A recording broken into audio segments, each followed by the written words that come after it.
It's time for Reason. Do you think that there would be a federal government in this administration right now if we have more states, whether it's Kansas or anywhere in the country, say, you know what, I believe that I'm going to go ahead and expand my Medicaid program and I'm going to look for federal aid in order to make that happen? What do you think they're going to say? As we're trying to limit some of these social programs with a Republican majority in both chambers and a Republican presidency, what do you think is going to happen? This is the Voice of Reason with Andy Hoosier. Then I get on my knees and pray. We don't get fooled again.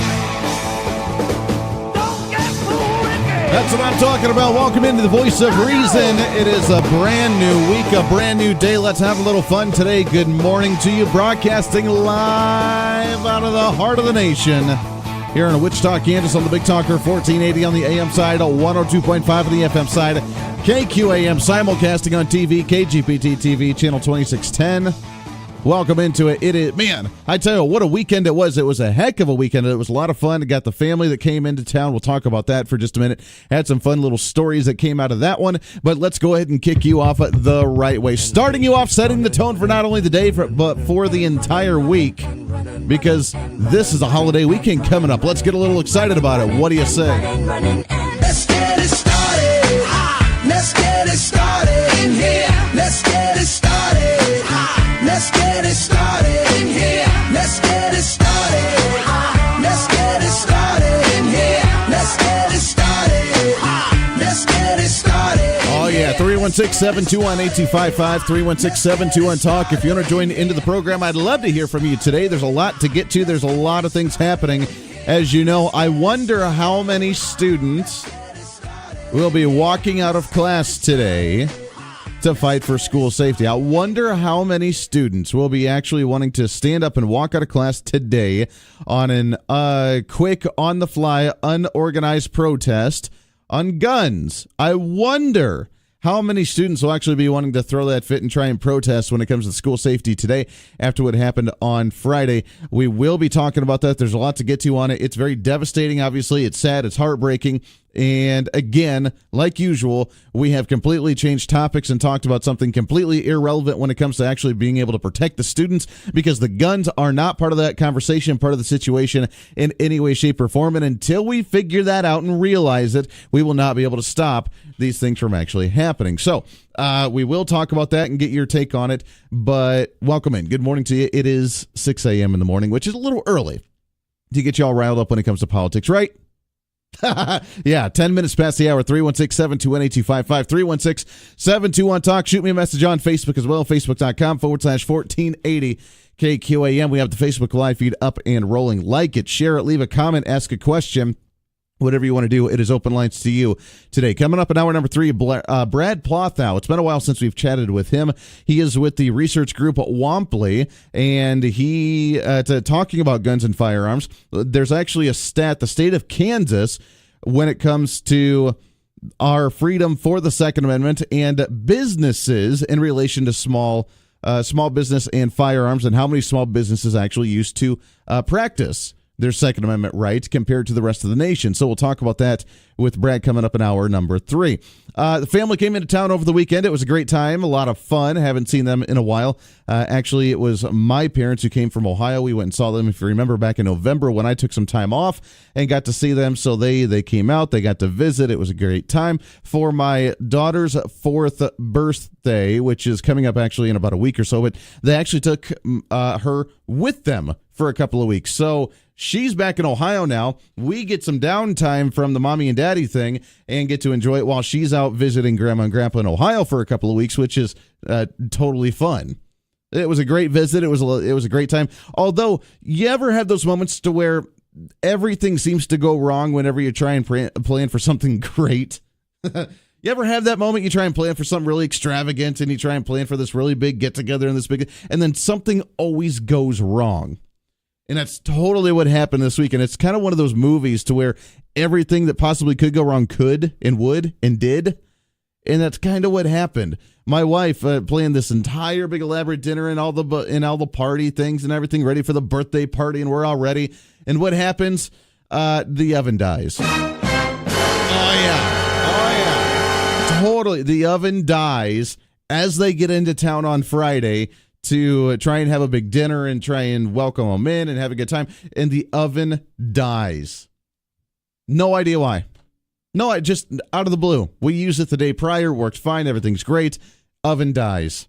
Had to get a new oven. So I guess it was good news that the parents were in because, my dad ended up helping us being able to, we ended up getting the new one, helping us getting it all installed, getting it moved in there. It was quite an ordeal. Totally didn't anticipate them being able to, actually do some kind of laborious project while they're in town. But nonetheless, I guess if it's going to happen then, I guess that would be somewhat of the appropriate time to do so. But it's always one of those situations when you try and make it too perfect, then something crazy ends up happening. That's what happened on Friday as soon as they get into town. Other than that, it was a great visit. I mean, we had the birthday party. It was fun because my parents had gone from Ohio to Colorado to see my brother's college graduation, which I was not able to make, unfortunately. That happened last weekend, and they were there and then helping them move from Fort Collins down to Denver and then try and actually get situated in their new apartments and that whole thing. And then they came out to see us and see the birthday party and visit us for a little bit before they head back to Ohio. So it was a fun visit. It was a great time. It was a little too short, but nonetheless, when you try and do something really, really cool, then something always crazy has to happen. It always seems to work that way, doesn't it? It's kind of like Donald Trump. Whenever you try and do something really, really good, then no one cares about it because, well, they focus on the bad thing. And I mean, we had a wonderful visit, but there's always that negative side. There's always that something weird that actually has to happen. Donald Trump, hey, unemployment rate's down. Oh, yeah, well, you slept with a porn star 30 years ago. And they always have to drag something up like that. You do something really fun, you do something really cool, and something crazy off the wall has to happen. Of course it does. 316-721-8255. But we ended up getting a nice stove, by the way, nice oven, and got it all replaced and got it all fixed up, and probably in a better off position than before. And I tell you what, if you listen to other programs later on in the day on KQAM and for the other stations with Dave Ramsey in the afternoon, I tell you what, when you talk about getting the emergency fund in place, that works very nicely because we wouldn't have had the cash to do anything if we didn't, and had the emergency fund there as we're trying to get out of debt ourselves.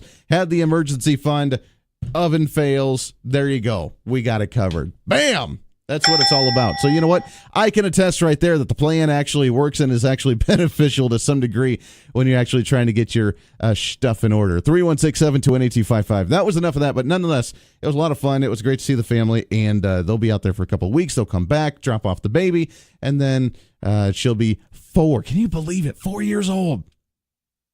I know that if you're a parent or if you're a grandparent, you always talk about how the kids grow up really, really fast, and I can attest to that for sure. I cannot believe she's 4. Unbelievable. Lots to get to today. We have some more candidates jumping into races statewide here in the state of Kansas.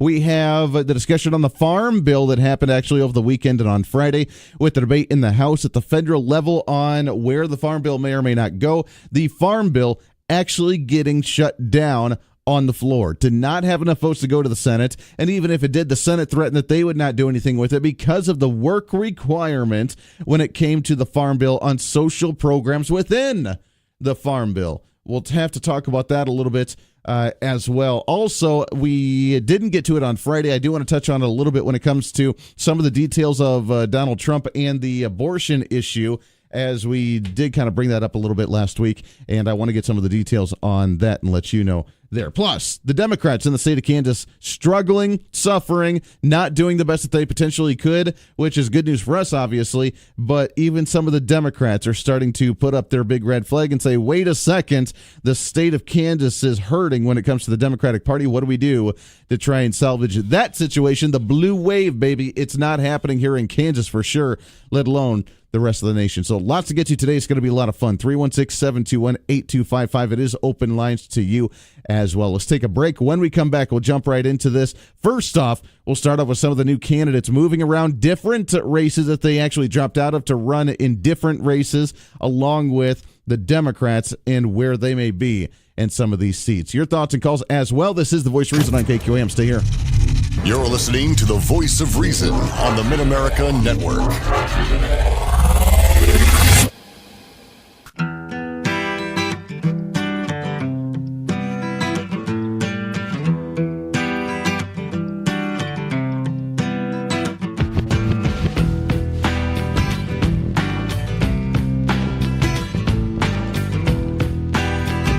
2 minutes past the hour. Welcome into the Voice of Reason. What's up?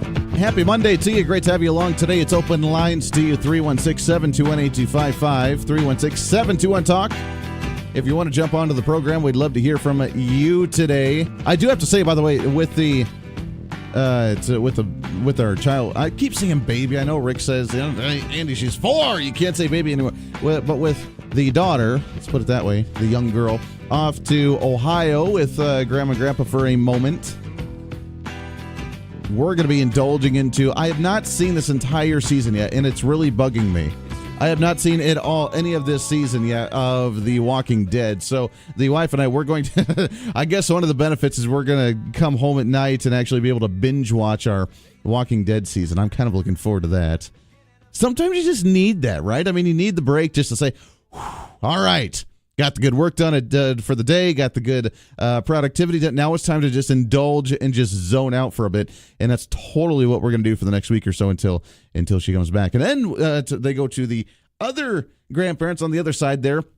Go one direction to Ohio, the other direction to Colorado. They're going to go back and visit them for a couple of weeks. So it's going to be kind of a back and forth thing. So I tell you what, she's going to indulge and love being able to see everybody over the next few weeks. It will be kind of fun. 316-721-8255. Here's some of the latest political updates for the campaign trails here in Kansas. First off, as you know, last week we talked with one of the 2nd Congressional District candidates, Steve Watkins, great individual there. And I have mentioned before that there are enough candidates. I am so glad that I don't live in the 2nd District because I would have a very, very tough time being able to decide who I support and who I would like in the 2nd, because I like all of them. They're really solid when it comes to the Republican side, from the ones that we've talked to, the ones we have not talked to. Coming up on the show tomorrow, actually, State Senator Steve Fitzgerald, who is running for that seat as well, he'll be joining the program. So we're going to try and get as many of the candidates from that district up north as we can, possibly onto the show. But a new one has jumped into the race, and another state senator, Dennis Pyle, said he is now adding his name to the list of the Republicans running for that 2nd congressional seat. Pyle, who is in the 4th term as a Kansas senator, earned 43% of the primary vote in an unsuccessful challenge against Lynn Jenkins back in 2010. He becomes the 4th current member of the Kansas legislature to step forward as a potential replacement for Lynn Jenkins. Shortly after winning the re-election in 2016, she disclosed she would not seek the term again in 2018. The Republican Party's primary is coming up very soon. You have to file by June number 1, which is already said and done. Or I guess not. I guess we got a week or so yet, but it's getting close. So if you are looking to run for that one, I guess jump in there relatively quick. But June 1st is the filing deadline, and we have a laundry list of individuals running for that seat. It is very good news. I've mentioned this before, but I love the fact that we have very staunch primaries, especially in the state of Kansas. I love the fact that we have a lot of healthy, hearty debate going into primaries because, as I say all the time, the most important election that we could have. There's a lot of talk about the number of candidates in this primary, according to State Senator Dennis Pyle. One thing is certain, no matter how crowded the field, there is always room for a genuine, proven conservative who represents Kansas values.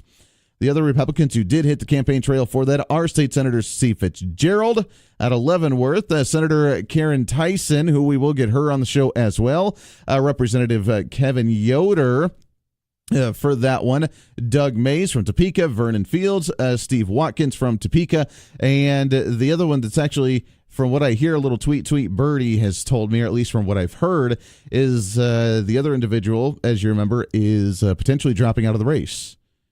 Potentially dropping out, the one giving the AR-15 out as a race. Yeah, some of the internal polling maybe not showing as much support as what we thought, and even though the AR-15 was great publicity with doing the raffle to give that away, Tyler Tannehill is potentially dropping out of that race here relatively soon, if he has not done so officially already. So unfortunately, that one done, but still a very wide range of individuals running for that seat. On the other front, Democratic candidate for governor, Josh Schwade, as you know, actually one of the leading contenders on the Democrat side to be able to get that nomination for the governorship, has selected a running mate, and a very interesting one at that.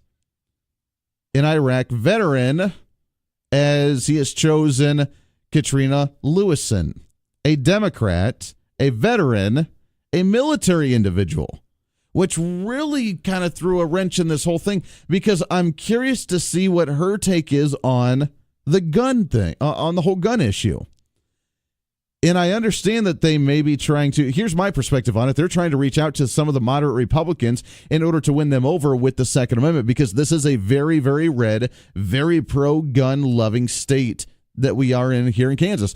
And as a Democrat right now, the Democrats kind of have the mentality of hating the Second Amendment, hating the guns, seeing a shooting happen and then saying we need to take away the guns. That's what they're up against right now.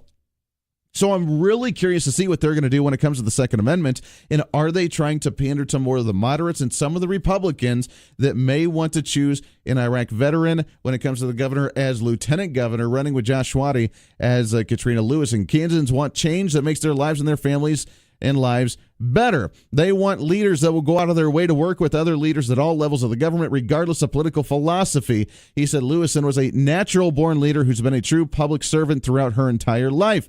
Grew up in Hutchinson, graduated from West Point back in 2000, was assigned to the 101st Airborne Division at Fort Campbell, Kentucky. She flew a UH-60 Black Hawk helicopters and was deployed to Iraq and South Korea with her husband, a West Point graduate as well.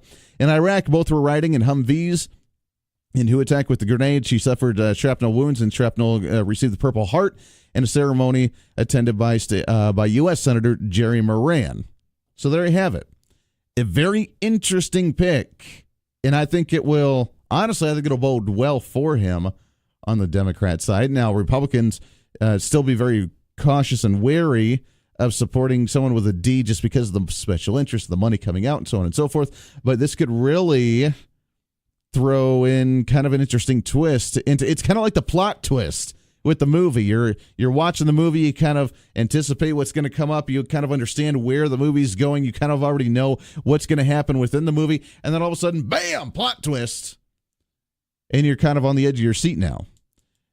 You got to remember, this is the very first Democratic primary for the governor's race in 2 decades in the state of Kansas. They have not had a primary before. Usually they have one candidate just trying to run in order to fill that, trying to run, and it bodes relatively well because we kind of go back and forth Republican Democrat when it comes to the gubernatorial race year over year over year. But now we have a primary, and now we have a contender that's chosen a more military-minded individual, a leader that's been in the military for a long time, and someone who may be very favorable to the Second Amendment, that may play against the base of the Democrat Party, that may win over some of the moderate Republicans, which, as you know, we have a lot of them in the state of Kansas, and it'll be really interesting to see where this could potentially take them. Something to look out for, something to keep in mind, and something to really pay attention to as we go along a little bit closer towards the primary races. I'm excited. I'm looking forward to all this. Bottom of the hour news coming up. Phone calls are open to you, 316-721-8255. Why don't we come back? We'll shift gears a little bit. We'll get into the gun issue and the shooting that happened on Friday at the school, along with your thoughts and calls. This is The Voice of Reason. Stand up, we were right. You know we can't be more justified, and we can't deny it. Stand up, we were right. We've come too far just to stay.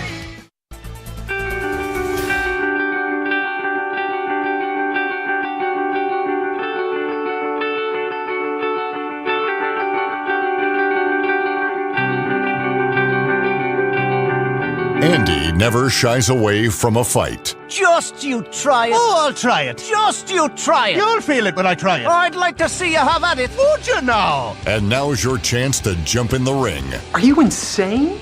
Give Andy a call at 316-721-8255. This is The Voice of Reason with Andy Hoosier. Hey, welcome back into it. Welcome in. It is a Monday morning. Great to have you along today. 316-721-8255. 316-721-TALK. Can you believe it? Going into Memorial Weekend already. Now, we're going to do our memorial celebration a little bit on Friday. But can you imagine, this year has gone by so fast already. We will be off on Monday next week. We'll have a best of, so you'll be able to listen to probably this program here. But nonetheless, if you're wanting to tune in, but we will have the best of on Monday. It will be closed up here. You can enjoy. It is really the kickoff, other than remembering not only what the celebration's supposed to be about and the holiday and what's in it, it's intended for, but also kind of the kickoff of summertime, too. If you are traveling, then safe travels to you. If you are going to have some fun for the weekend, go camping, go hiking, go do something, then all the power to you, my friends. Go out and enjoy. 316-721-8255. By the way, just wrapping up the discussion on the elections, there's a really interesting piece that came out of the Wichita Eagle about a week or so ago that actually goes after some of the Democrats. I was really shocked about this. Because normally in some of the mainstream media news outlets in the state, they, of course, support the Democrats. They rip the Republicans. The Republicans can never do anything right. The Democrats can never do anything wrong. And it's going to be the blue wave that's come out. I mean, they're the ones that really try and build it. If you remember, the two things you need in politics is good PR and lots of money. And you can really do whatever you want to in politics to some degree with limitations, of course. But many try to abuse that as much as they possibly can with good PR and lots of money. And the good PR comes from the media setting the tone.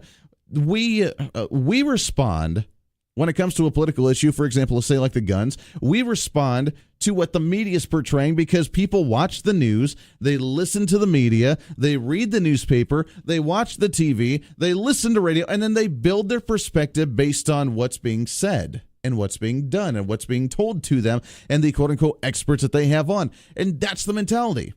And the media does a very good job setting the stage for the Democrats, and then it's our job to be able to say, wait a second, we need to re-educate individuals to some degree because what the media is saying usually isn't that accurate. And then we can go into the entire discussion of hashtag fake news. So we need to set the stage. But there's a really interesting piece. The Wichita Eagle came out. Kansas Democrats have 2 weeks to avoid embarrassment, according to an opinion piece.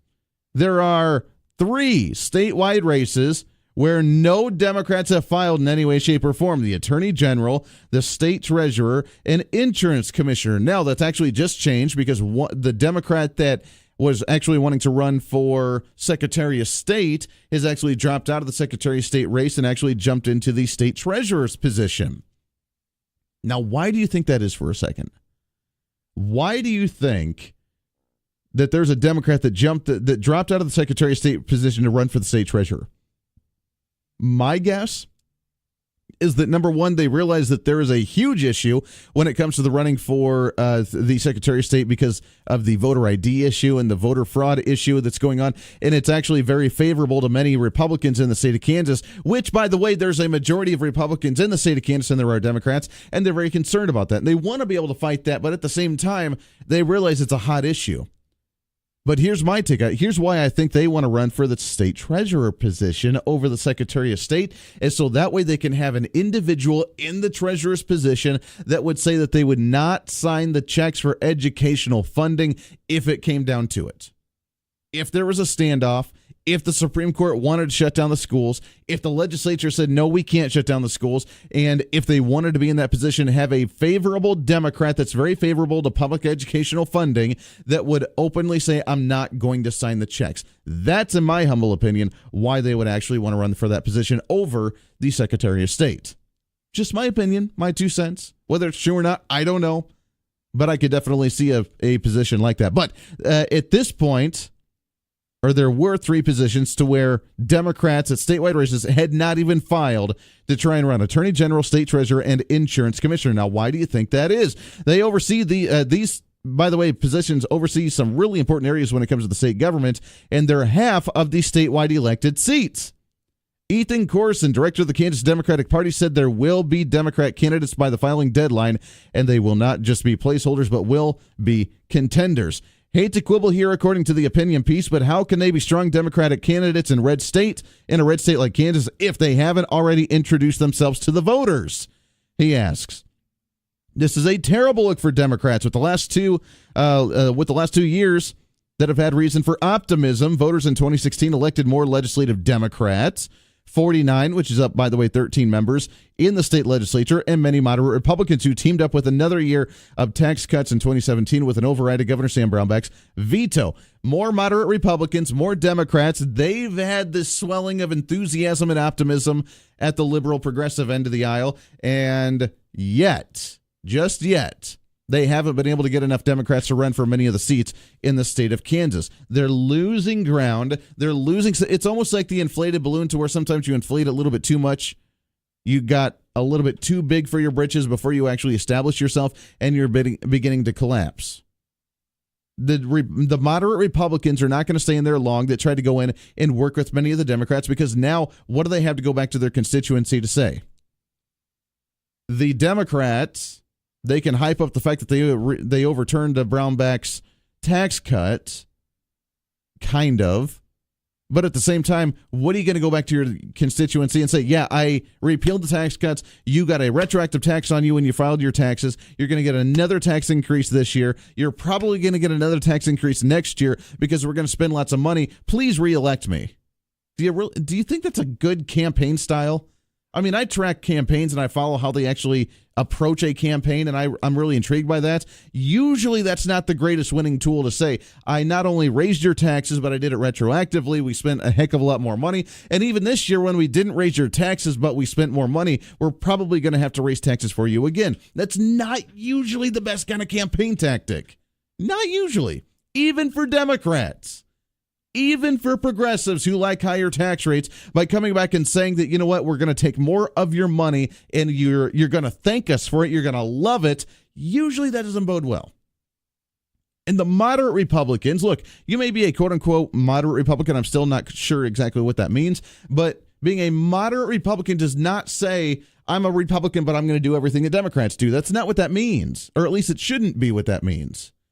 Some of them do that. But what does it mean to be an actual moderate Republican in the state of Kansas? Is it saying, yeah, I have an R in front of my name because I believe in limited government and small taxes, but at the same time, I'm going to do everything the Democrats want me to do, so I'm essentially a Democrat, but I'm going to have an R in front of my name so I can be classified as a moderate Republican? What does that actually mean? But many Republicans went in, overturned the tax cuts, overrode Governor Brownback's veto, voted for higher taxes, voted for more spending, and people are upset about it. Most people are upset about it. Let me put it that way. I'm not going to generalize here. Most people, many people, are very upset about it. So what do? Well, we could say that that's kind of a negative aspect, and we're a little concerned. Me, however, being the optimism of the day. Yeah, there we go. All right, I'm ready. The optimism of the day is the fact that Democrats are losing ground. The optimism of the day is the fact that Democrats in the state of Kansas think they have momentum, but yet they really don't. They really don't. They don't even have enough individuals to run for many of the statewide seats. They're not even trying to win some of those. They're focused on a few elections to where if they think they can actually be victorious, then they could succeed. But just because they have a couple of the races they're focusing on doesn't mean that they're actually gaining ground. And then as soon as you and I actually turn out to the voting booth, and boom, there we are. We're going to show up. We're going to dominate them 10-1, and there's really not going to be any competition. It's just a matter of you and I as Republicans actually showing up and choosing number 2, the right person in the primary. 316-728-8255. Interesting layout as we get closer to the primaries, closer to the elections. As you know, I'm kind of a nerd when it comes to election time, and I love following this, which is why I think it's really fascinating that even the media is coming out and saying, wait a second, Democrats, it's time for you to get your stuff in gear, get into some of these positions, start running some people into these seats, because you're looking really, really bad when you actually don't have enough people to fill up all the seats and the ballots for the Democratic side. 316-728-8255. Let's go to the phones. Line number 1. Good morning. What's your name? Hey, Andy, it's Deacon. Deacon, what's going on, my friend? Oh, it's a beautiful day out here, brother. Hey, every day. Hey, I just want to throw this at you. When that shooting happened down in Texas the other day, people coming out screaming for banning the awful black rifle again. Sure. And this kid had a sawed-off shotgun and a revolver. Right? Now, if I remember correctly, aren't sawed-off shotguns illegal? They are, because, Yeah. Was it 1954, something like that? The Supreme Court said that the sawed-off shotgun was not used by any military in the world, so it was not covered by the Second Amendment. Sure. So that's how they banned the sawed-off shotgun. He was also carrying a weapon on school grounds, which is against the law. Sure. And he was a 17-year-old who took a gun without permission, which last time I checked, that was theft. So he stole the guns, But come on. Transport the guns. But come on, the laws are there to save us, and with those laws comes a big sticker, and when the big sticker's on the wall or on the door or on the window, then people will abide by that. And just as Dianne Feinstein and all the other Democrats say that if we lay down our guns, then the bad guys will do so as well. And if we just have more laws that affect people that actually follow the laws, then the bad guys that don't follow the laws will all of a sudden begin following the laws, and then everything will be happy hunky-dory, and then nobody will have firearms, and then we'll live in a happy, harmonious, sing kumbaya type of situation to where we'll never see a school shooting ever again. Right, and if the gazelle cut his horns off the line, wouldn't need them. Yeah, exactly. See, there you go. There you go. I mean, it is actually racist for the gazelle to actually think of having horns to protect itself, because if they do so, then it could potentially harm the individual wanting to come after it. Right, and I'm going to throw this back to your talk about the upcoming primaries.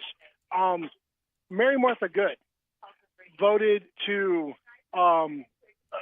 keep the age to buy a gun at 21. So she's stepping on the rights of 18-year-old citizens, and she wants to extend the waiting period. And I mean, when you were talking, I don't know if you use the term rhino, but I do. She's a great lady. She's real sweet, but she is way off base. Sure. You're right. I mean, let me ask you something. If you want to buy a firearm and they say, yeah, you know what, well, you're going to have to do a 3-day waiting period in order to get that gun, is that going to stop you from purchasing the firearm because you really, really thought about it after those 2.5 days and all of a sudden turn around and said, yeah, you know what, I really don't need that gun, so I'm just going to stop my purchase so that way I don't receive it because I had to wait 3 days. Do you really think it's ever going to happen to anybody? Well, how about this?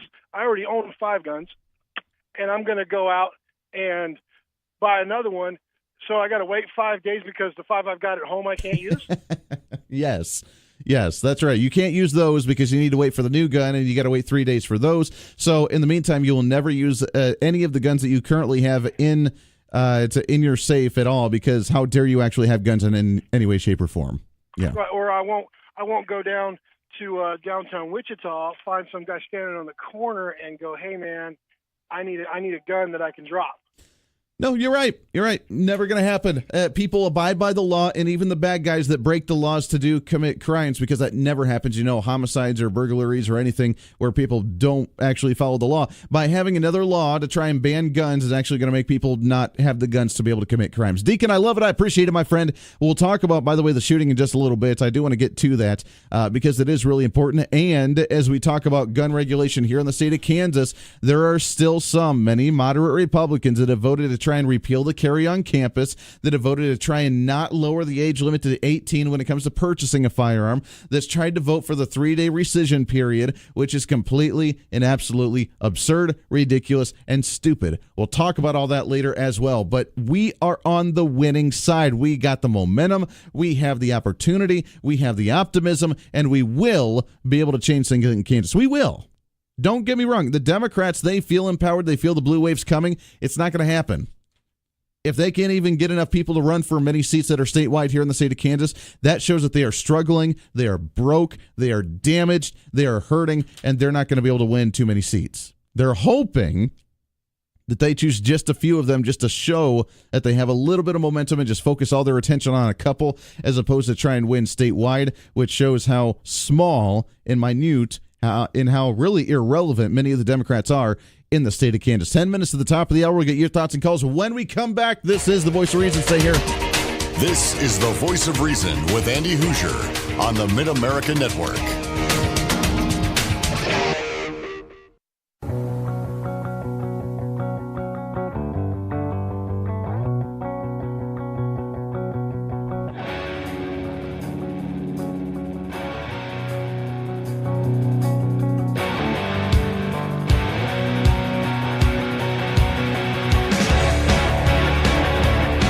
Hey, welcome back into The Voice of Reason. Just a few minutes to the top of the hour. What's happening on a Monday morning? It's a beautiful day, isn't it? It really is. 316-721-8255, 316-721. Talk about 4 minutes to the top of the hour if you do want to jump in.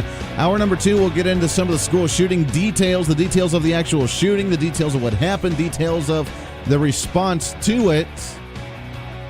Also, I do want to touch on the farm bill today as well. Lots to get to today. Of course, your thoughts and calls as well. Positiveness, optimism, we can always turn it around, my friends, no matter what. You remember what the definition of insanity is, doing the same thing over and over and over and expecting a different result? That's what happens when you actually want to continue to say, we want change and we want to vote somebody new in, but at the same time, we're going to continue to vote for the same individual that votes against our will, votes against things that we actually want to happen, votes a different way than we would actually like to see them vote. And then somehow they end up getting reelected, which shows either one of two things. Either, number one, we forget a lot of times of what they vote for, which happens, and they try and do that intentionally. Like this time, they didn't vote for a tax increase this year because they want to get reelected at the fall for the midterms. They'll turn around, they'll do another tax increase next year, and then guess what? You got to wait 2 years in order for you to forget about it. If you remember, this one is different. And this is why I think that we have an opportunity here, because this time is different. When they voted for the retroactive tax increase 2 years ago, we remember. We haven't forgotten that, and that is still the mainstream discussion that we're having right now, and they don't like that, which is why they did everything in their power to try and not raise taxes this year, which they kind of sort of did, but they didn't want to raise taxes. They wanted to say, well, the revenue's coming in really nicely. We're getting over projections when it comes to our budget, when it comes to the tax revenue. We're doing okay. We don't need to raise taxes. We'll increase our spending, but we don't need to raise taxes. And then, of course, next year they're going to have to, because we're going to be running short again after $1 billion increase in the state budget. But they didn't want to do it during an election year. This time's different, because we will remind you every single day. You remember that just last year you got a retroactive tax increase when you filed your taxes. This year you had to pay for 6-month differences on your taxes, which was a lot of money for individuals, for many people and businesses. That was a lot of money coming out of your revenue, coming out of your budget that you did not anticipate. They created that, and this one's not going away. So what do? We could keep the same people in, and we can do the same thing again next year, because that's what's going to happen. Or we show up in mass, we vote for not only Republicans but conservatives to get us back on track. Lower sales tax on your food, lower prices on property taxes, lower income taxes, be able to grow the economy. Then maybe we could see some more positive things happening that we're already beginning to see, that they don't give Governor Sam Brownback of the Conservatives credit for. Lots more coming up. Stay here. Hour number 2. Speak.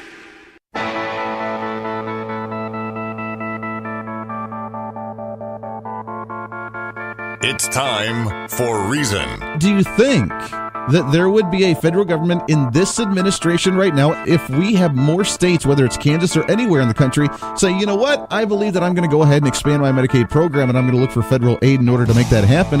What do you think they're going to say as we're trying to limit some of these social programs with a Republican majority in both chambers and a Republican presidency?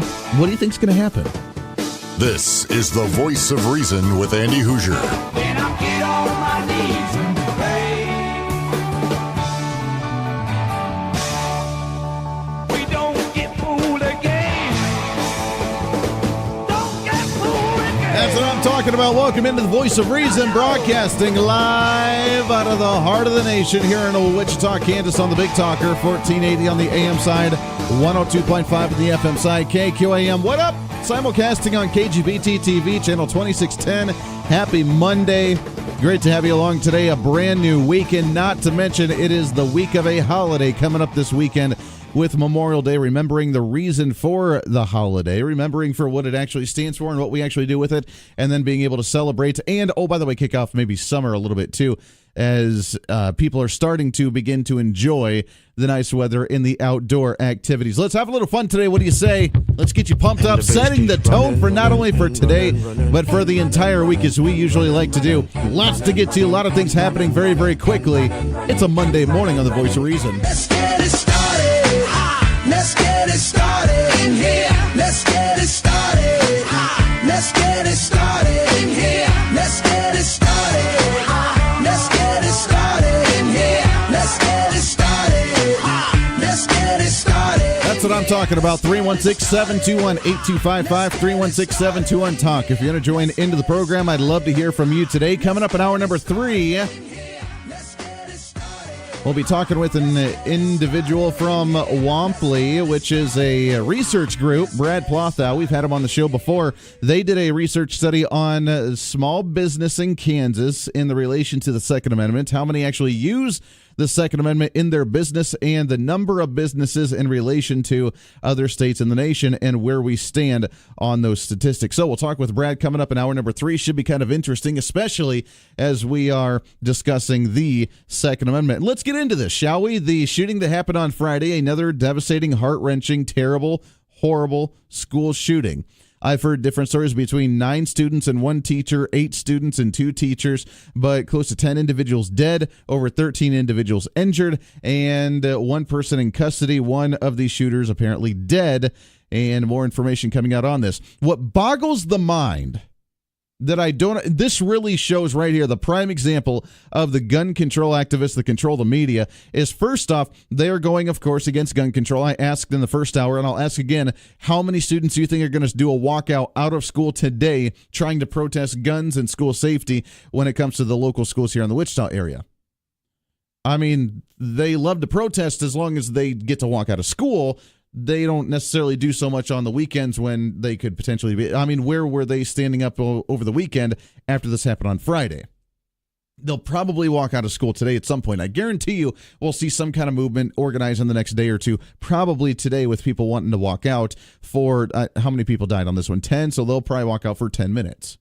Because that's what they like to do, because they feel like that's going to be important to try and show gun control and gun safety and yada, yada, yada, yada, yada. If you remember, this one here was kind of an interesting one, as, of course, it was a sawed-off shotgun that he used, illegal.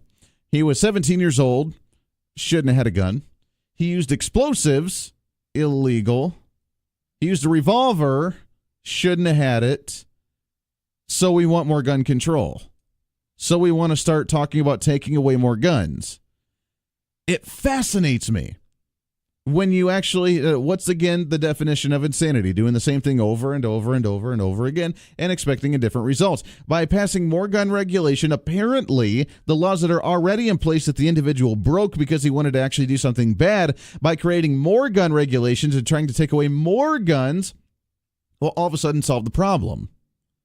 Because we don't want to have the actual legit, proper, realistic, common sense discussion. We don't want to have it. You and I do. The progressives don't. They don't care. They don't like to. They don't want to. Because they have their own agenda. For example, at a USA Today, the story that came out directly after the shooting, and they started getting some of the details, even though there was no AR-15 in the shooting in any way, shape, or form, the individual did not use an AR-15, used a sawed-off shotgun and a revolver. They went on a tirade about AR-15s and how we need to begin to continue to ban them. And they quoted Texas Governor Greg Abbott, where he had mentioned that we need to actually have teachers that have firearms, so that way we can begin to stop shooters. And that way we can actually prevent shootings, because teachers might actually be able to defend themselves. So that way we don't see 2 teachers and 8 students dead, or whatever the number ended up coming out to be. And here's what they had to say about that. Texas Governor Greg, this is, by the way, USA Today. Texas Governor Greg Abbott says says the gunman, Dimitrios Pagoritsis, I believe is how you pronounce that, was the student at Santa Fe High School, used 2 firearms, a shotgun and a .38 caliber revolver, both of which he got from his father. Now, they say the attack at the Texas high school shooting on Friday echoed the all too familiar horrors, but they used guns and explosives. And as Governor Greg Abbott had advocated for teachers to be able to arm themselves, they say the guns may have slowed down the gunman's deadly rampage because they have slower firing rates than firearms used in other recent shootings, such as the AR-15. Abbott said it was unclear whether the shooter's father knew the weapons were actually missing. And then they go on to explain about AR-15s, high-powered rifles, such as the AR-15 could fire more than twice as fast as most handguns. The standard magazine for an AR-15 holds 30 rounds, allowing a shooter to continue uninterrupted for longer times, making the weapon more lethal than other firearms, though clearly the use of any gun can be deadly, especially a shotgun at close range. Wait a second. So we didn't even use an AR-15 in any way, shape, or form in this situation. Governor Greg Abbott advocates for the use of teachers to be able to arm themselves to defend the students in the classroom. And then they go on and say, well, the bullets didn't actually fly quite as fast in this one because he didn't use an AR-15, but the AR-15 can shoot twice as fast as some of these other guns, and it holds 30 bullets in the magazine, which is completely unneeded or uncalled for, and it's more deadly and more lethal, but it's still really lethal to actually carry some of these others. The media doesn't know how to respond to this. They don't know what to say. Because they used a sawed-off shotgun that was already illegal. They recognize the fact that a shotgun can be deadly as well. Because if you really look at it, do you really think that the millisecond that the bullet got there faster with an AR-15 compared to the millisecond that they could have saved and actually saw their life flash before their eyes with a shotgun really makes a difference in the situation? In any way, shape, or form? Do you really think that was the ultimate? Well, it's not as bad this time because they used a shotgun, so it was slightly less lethal than a AR-15. And they begin to recognize that a shotgun is something that is never going away. So they have to find something to demonize here. They realize that if they try and demonize the shotgun, then they continue on with the advocacy of trying to take away all guns, because if you really need to take away the gun in order to protect the children, you're going to have to take away the handgun, you're going to have to take away the shotgun, you're going to have to take away the single-shot bolt-action rifles. You're going to take away all of these because any of them could be lethal. But they got to twist it to say, yeah, you know what, it's not quite as lethal as the AR-15 because the AR-15 is really, really terrible and it holds 30 rounds and it shoots really, really fast and it's uninterrupted for a really long time, so it's really lethal. But at the same time, other weapons can be lethal too, like a shotgun. This is how they spin each other in webs here. They look like a pretzel as they're twisting themselves in knots, trying to demonize a gun while they still try and say that the other gun that wasn't even used in the situation is even worse there, which is why they have to bring up the example of it. Then they go around and they say the shooter also left behind a number of explosive devices, both inside and outside the school, including Molotov cocktails found in the vehicle and CO2 devices found in a home. An attacker using explosives isn't unheard of during mass shootings, but does pose a new threat to law enforcement attempting to clear the school, vehicles, and accused gunmen at home. Aren't explosives illegal? Aren't Molotov cocktail bombs illegal? Then how did he get them? How did he make them? Oh, wait a second. Criminals that wanted to violate and break the law violated and broke the laws that we have on the books that actually prohibit people that actually abide by the laws to not obtain them or use them or purchase them or build them, but yet people that broke the law did that, so we need more laws, right?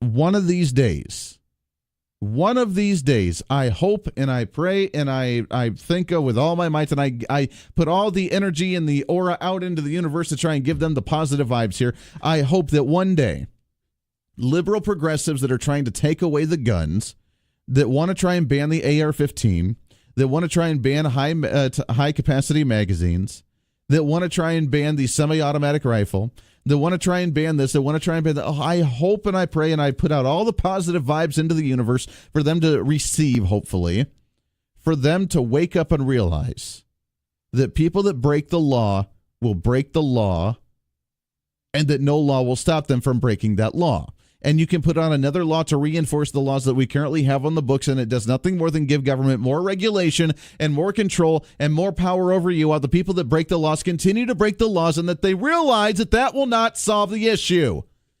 And that the one and only way to solve the issue is to allow other people to have the ability to defend themselves when someone stupid wants to do something stupid. That's really the only case. And if you want your children to be safe, then put guns into the school to protect them from people that actually want to use the guns for bad things. If you want to protect yourself in the home, then lock your doors and put a gun in your home to where if someone breaks in, then you can protect yourself with that gun. It's a very simple concept because guns are not going away. And no matter how much they try and demonize the AR-15, even in a situation where an AR-15 wasn't even used in the situation, where they used an illegal gun. Not only did he obtain the firearms illegally, not only did he make explosives that are illegal, but he used a sawed-off shotgun that is illegal. Now, whether it was the father that actually had the sawed-off shotgun himself or whether he did it himself, doesn't matter. It's an illegal type of weapon with a sawed-off shotgun, sawing off the barrel to make it shorter so that way it scatters more and it does more damage. And as they admit here that, well, AR-15 is really bad, and they got the 30 magazine, 30 to capacity magazine, and that it shoots really, really fast, and they can go. But by the way, other guns can be deadly as well, as closely like a shotgun at close range, as USA Today admits, which is the same weapon that the individual used. So what are you going to do? You're going to ban shotguns? I thought that you didn't want to take the guns away that we allowed to hunt with, because 90% of the guns you use when you hunt are shotguns. 95% of the home invasion protection firearms that you have in your home are shotguns. One of the most popular guns in the entire nation is a 12-gauge pump-action shotgun. Are you going to begin to ban that? That's what I thought. We need to look at it a little bit deeper, don't we? Unveil the layers of the onion a little bit deeper, don't we? And when we do that, what do we find out? Oh, yeah, the individual was mentally disturbed because we have a mental issue. Texas school shooting, gunman targeted my daughter because she rejected him, according to USA Today. The family of one of the victims of the Texas high school shooting said they believe their daughter was a target because she repeatedly rejected his advances to try and date her. Shayna Fisher, 16-year-old student who was one of the 10 killed on Friday's attack at Santa Fe High School. Her mother said the shooting followed 4 months of advancements from the suspected gunman, which could point to a potential motive. Same motive as what happened in Maryland with the individual who brought in a handgun. Didn't kill anybody, but wounded the girl because she rejected his advancements, or she broke up with him. That one ended, by the way, with a security officer with a gun. Well, he had a handgun. He didn't have the high velocity AR-15 that shoots really, really fast. Yeah. Because people look at that when you actually go into a shooting situation, right? Oh, well, he's got an AR-15 which shoots a lot faster, and my gun with the handgun goes really slow, so therefore he's going to be able to fire off 3 rounds before I can fire off my 1, and therefore it's just not worth it, so I'm just not going to worry about it because he has a really... Who thinks that in a situation like that? Because that millisecond is all the world, right? 316-721-8255. The lawyer defending the student that the parents hired to defend the student says that he is weirdly non-emotional. The teenager, identified by law enforcement as Demetrios Pegortsis, has been charged with capital murder, being held in the Santa Fe, Texas, where authorities say he opened fire shortly there. Nicholas Pohl, one of the lawyers hired by the suspect's parents to represent him, told Reuters that he had spent a lot of hours with him on Friday and Saturday. He's very emotional and weirdly non-emotional. There are aspects of it he understands and aspects of this that he does not understand, according to this. He's mentally unstable. He's mentally sick, and we're focused on, again, the inanimate object because we don't focus on the mental stability of this individual. Did anybody recognize this beforehand? Did he act oddly at school because he got rejected by a girl?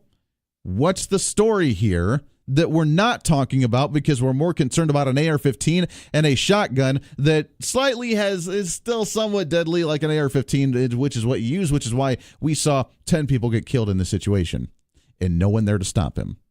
Why not? I don't know. It's up to you to decide whether we need a bigger sticker or more guns in the classroom. That's for you to decide. 316-721-8255, 22 minutes past the hour. Lots more to get to. This is The Voice of Reason. Stay here. This is The Voice of Reason with Andy Hoosier on the Big Talker, KQAM.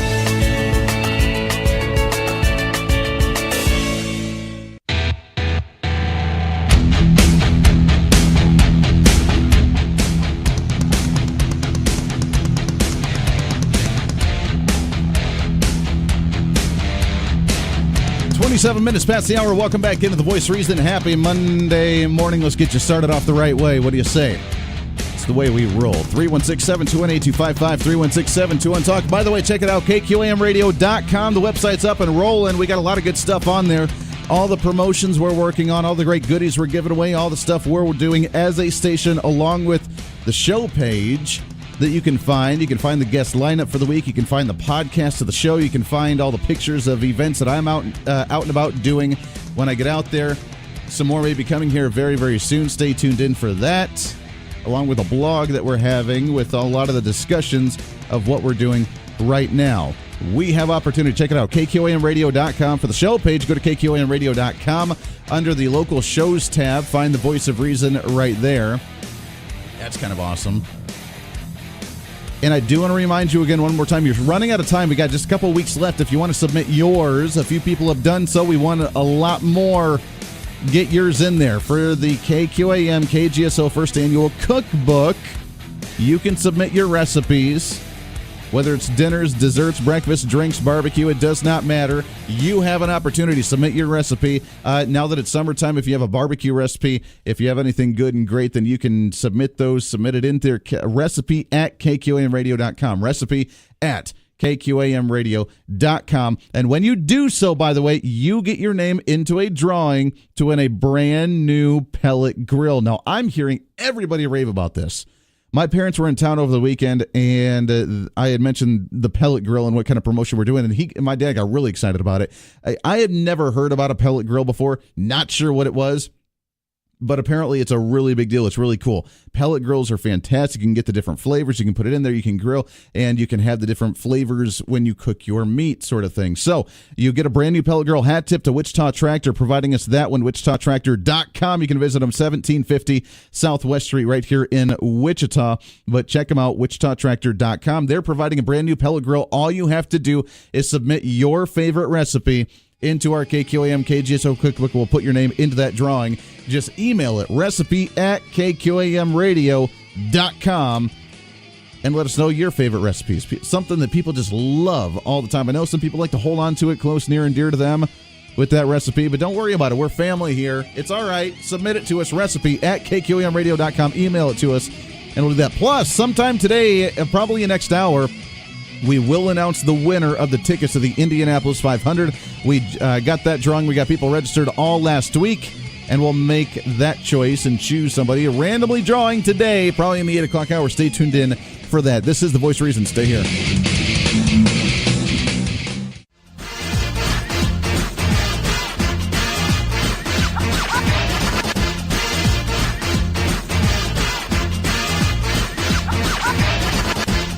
It's time for some common sense, sanity, and reason.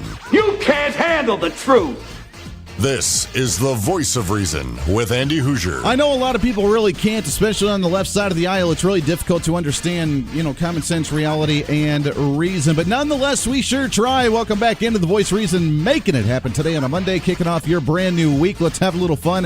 It is a holiday week coming up, which means you get to enjoy. Let's carpe diem all over this place. Let's utilize today. Let's utilize this week so that way we can work hard and then we can party hard. Sounds kind of nice, doesn't it? 316-721-8255, 316-721-TALK. If you want to join in, it is time for us to start focusing on some of the midterm elections because this gun debate's not going to go away. The spending problems are not going to go away. The tax rates are not going to go away. And then again, we're going to go back again next year, and it's going to be some of the same old, and then we're going to be wondering, hey, I wonder. We didn't listen. We didn't listen. Mm-hmm. 316-721-8255. Coming up in hour number 3, Brad Plothow with Womply. He is with the research group as we talk about businesses, small businesses, and the utilization of firearms in the business and how we as a state of Kansas compare to other states around us. But as we talk about some of the guns, we also have been talking about some of these social programs as the U.S. House rejects the Farm Bill because of the way it was crafted and some of the reforms in social spending. Here's what we need to remember. When we vote somebody in, we want to do something. I give credit to all of our elected officials here in the state of Kansas because all of them, except for Kevin Yoder, ended up voting for this farm bill. But that's about as far as it went. It didn't go through. It didn't pass. It didn't happen. Nationwide, we need to remember that we don't vote in the same people over and over and over and over and over again and expect a different result. Let me give you a story. My 4-year-old, soon-to-be 4-year-old daughter, my parents came in over the weekend. We had a great time. We visited with the family, and they took her with them for a couple of weeks. And that was fun. It was a great time, and we had a blast. Before they got here, we told our daughter, I said, okay, in order for you to be able to go to Grandma and Grandpa's house, you have to clean your room because we clean your room. And we know that she doesn't necessarily like to clean her room, nor does she necessarily like to do so frequently. And then she cries about it because then we need to help her, sort of thing. And we're trying to teach her independence. Now, we understand that when we tell her to go clean her room, that it usually takes her all day and she's in a room, meddling with this and playing with that and doing things and trying to put in movies and be able to listen to music or whatever. And then we go in there and nothing's been done, right? And we tell her, go clean your room. An hour later, we come in to check up on her. What's she doing? She's playing with her dolls. We ask her what she's doing, and she says she's organizing the doll closet for their rooms because their room was messy in there where she puts her dolls. And that's what she did. So we know going in that she's not going to necessarily clean the room the way that we need her to clean because it could take her 10 minutes and she's done, and then she can go on about playing, but she drags it out. And it's really the same kind of concept with many of our elected officials. No, I'm not saying here in the state of Kansas per se in this vote, but many of our elected officials nationwide, we tell them to go to Washington, D.C. and do something. They say they'll do it, and then we get there, and then they're worried about small little pet projects and small little issues that don't necessarily go anywhere. It's kind of the same situation, isn't it? Isla, go clean your room. Okay, Dada. Go and clean your room. An hour later, it's still messy, and she's worried about how the drawer looks like for her dolls where she puts her dolls. We go tell an elected official, go and vote for this, deregulate the government, and vote in terms of, okay, you know what, I'm going to fight for that. Hey, what'd you do? Well, we did two great things. We nominated a Supreme Court justice member, and, we repealed Obamacare and did a tax reform. Okay. Did you do what we asked you to do? Well, we're working on it. Working around the corners. We're beating around the bush here. We're kind of trimming the hedge a little bit, just by little with the hand clippers instead of the electric clippers. That's what we're working on right now. Okay, can you get it done for us? Well, we'll try. The House voting 198 to 213, shutting down the Farm Bill. Why? Because it puts the work requirements into where you need to work at least 20 hours in order to receive some of the food stamps and some of the social programs, which could potentially drop off individuals off of a social program. Really scary, isn't it? 3 of the 4 Kansas members of the U.S. House voted on Friday for the new federal farm bill that went down to defeat and left President Donald Trump without any type of controversial work and job training mandates for people who receive food stamps. I know that's a controversial issue, not quite sure why, but it is. Democrats were critical because of the work requirements of 20 hours a week or mandated enrollment in job training programs that could force 2 million people off of food stamps. U.S. Senator Pat Roberts, and chairman of the Senate Agricultural Committee, said the Senate was unlikely to include the work mandate in its version of the bill. Quote, I have faith that once members have to go home and face their producers, they'll rethink today's outcome and will refocus on the needs of rural America. That one by Roger Marshall from the 1st Congressional District, but with Pat Roberts saying, you know what, even if it does get through the House, we're not going to look at it in the Senate side because, it's a little too we need to focus on, here's the issue. The same thing we do every single time. Again, trying to ask your daughter to go and clean her room for the 10th time and expecting a different result. And then wasting time by using the hand clippers instead of the electric clippers for your hedges and for the bushes that you have, expecting something different. Yeah, you know what? It's about the farmer, so no matter what else is in there, even though it's 85% of the entire farm bill for social programs like food stamps, if we don't vote on this, then the farmers will suffer, so we just need to cough it up. We just need to eat it. We just need to take it, and we need to allow them to run rampant with the food programs on there, with the food stamp program and CHIP and everything else that's involved in the farm bill. We just need to accept it, because if we don't, then we won't get a farm bill, and then the farmers will suffer. So it's all about the farmers, even though the farmers only take up close to 10% of the actual farm bill. And we're okay with accepting that for some reason. Pat Roberts and Jerry Moran are, for whatever reason, at some point, okay with that mentality. We need to take care of the farmers, which we do. So no matter what else they throw in there, we're not going to be able to fight it off or remove it, so we just accept it and vote through it. Just let it happen. 3 of our 4 Kansas House members did vote for the reform, did vote to try and actually reform some of the social programs in there. All we're asking is 20 hours of work in order for you to receive the food stamps. And that could be volunteer. That could be working part-time. That could be walking dogs. That could be mowing lawns. It does not matter. You could be doing something. And it's only for certain individuals, not people with disabilities, not people that are elderly, Not people that are not able to actually work because of their medical issues, but people who are just on there temporarily, people that are struggling, people that are whatever. Yes, which right now shouldn't be that hard. We have an unemployment rate really, really low for 14 states. We've been at a 17-year low for unemployment here in Kansas. We have great opportunities. Right now, we're at the point to where we have more jobs than we do people. And that's really been the example all across the entire nation. Why is it difficult for individuals that are trying to apply for food stamps to say, we're going to make you work 20 hours? 20 hours a week. Half of what the majority of you do. Probably only a third of what probably many of you listeners actually do. But yet, we can't vote on it. Didn't go through the House, and even the Senate said even if it went through the House, we wouldn't include it into the Senate bill because it's not going to happen. We're not going to change things. We're not going to reform things, but we are going to try and change things and protect you as the farmer, and as for the individual and for the voter and for the taxpayer. We do want to start reforming things, but it's just not going to happen in the bill where 90% of it is social programs. This is what we have to change. This is what we have to fight. This is what we need to be aware of. So that way we can start making the right decisions. Midterm elections do matter. Maybe we can try this again in 2019 after the midterm election, to where we don't have a 198 to a 213 vote, 213 people, all the Democrats and many of the Republicans. If you remember, we still have a Republican majority. Sometimes it doesn't seem like it. Sometimes we don't act like it, but we do have a Republican majority in the House and the Senate, by the way. Where we voted down, by the way, repealing and trying to reform a little bit of the internet issues. That didn't happen last week.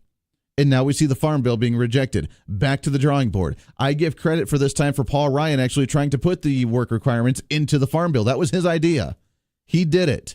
He got it to the floor. He tried to make it happen. Now, whether it was the behind the shenanigans, behind the scenes shenanigans that happen in politics of, we're going to put it out there, but we're going to see it shut down because people don't want the reforms, or I truly honestly did try and make it happen, regardless of what the situation was in Washington, D.C. I don't know. We're not in there. We don't see what's happening behind closed doors, but we can only speculate and assume.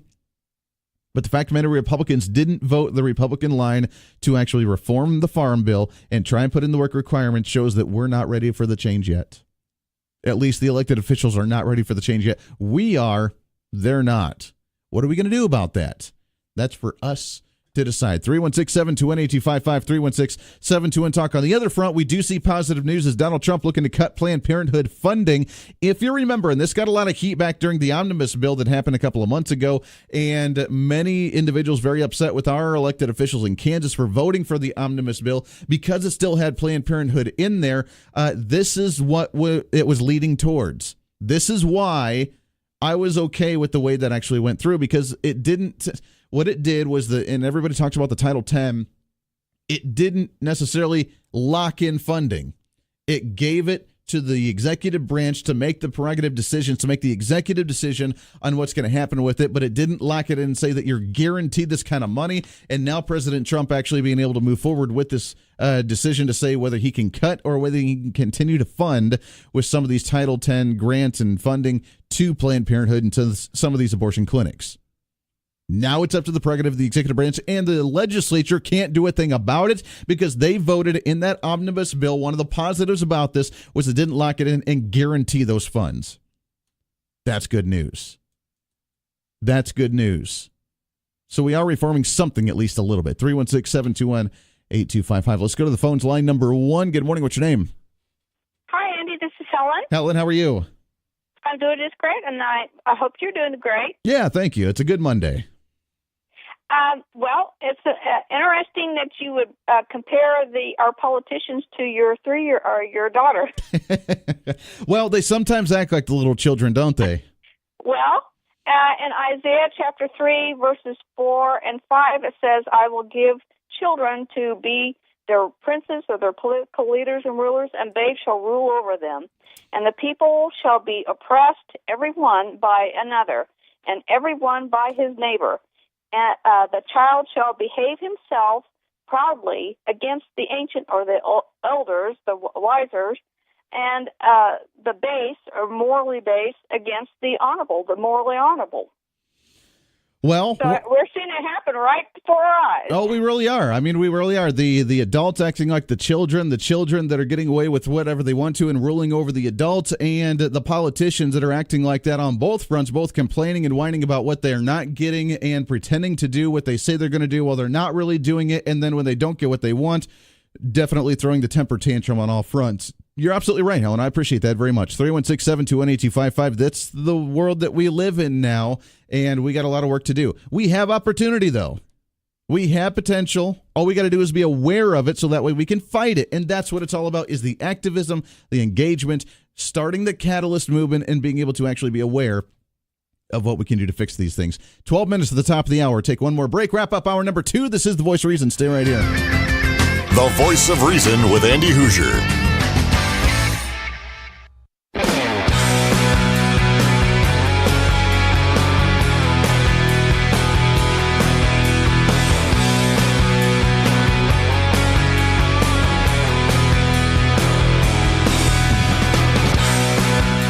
Welcome back in. 7 minutes to the top of the hour. Great to have you along today. 316-721-8255. 316-721-TALK. It is a Monday morning, which means you know what that means. This portion of The Voice of Reason brought to you by the AARP, Fraud Watch Network, Retirement Calculator. Getting involved in the community. Check them out, aarp.org/KS for the state of Kansas. Marin Turner back on the line with us. Marin, happy Monday morning to you. How are you? Happy Monday morning. I'm great. How are you? Hey, we're living the dream. It's beautiful weather, and I cannot believe that Memorial Day is finally here already. I say this every week, but this year's flying by way too fast. Well, that means we're having fun. Well, that is true. That is true. We are having a blast, so we are having a lot of fun. Last week was the Shred event. I know my wife went. We had a whole bunch of goodies that we took to the Shred event, but I heard that it was jam-packed there and that a lot of people showed up, so that's really good to hear. Oh, it was jam-packed. Hundreds of people came out and shredded their sensitive information and also donated a non-perishable food item. So we want to thank everybody who came out last week, and we'll be doing these again in the future. Very good. Very good. Yeah, that was a hugely successful, and I think a lot of people began to think about ways to not only protect themselves, but to do the springtime cleaning and clean out some of the files that they just don't need anymore. You kind of reminded us that we don't need to carry our electric bill for 5 years. That's correct. That's correct. Yeah, just get rid of some of that stuff because, unfortunately, people can use that information to steal your identity, and you don't want that. So, again, we're very happy and thankful for the people who came out and shredded sensitive information. But, shredding is just one way to protect your identity. I want to make sure everybody knows that as part of our AARP Fraud Watch Network, we have started a new weekly podcast. It's called The Perfect Scam, and it's hosted by Frank Abagnale. If you saw the movie Catch Me If You Can, starring Frank DiCaprio, well, he depicted Frank Abagnale. That's who he depicted in the story. And so Frank Abagnale, who was the master scamster, is hosting our Perfect Storm. You can hear stories from scam victims and their families. You can learn how scammers operate. You can hear tips on how to protect yourself. And so I would encourage people to log on to our new weekly podcast. You can also call 877-908-3360 to get more information.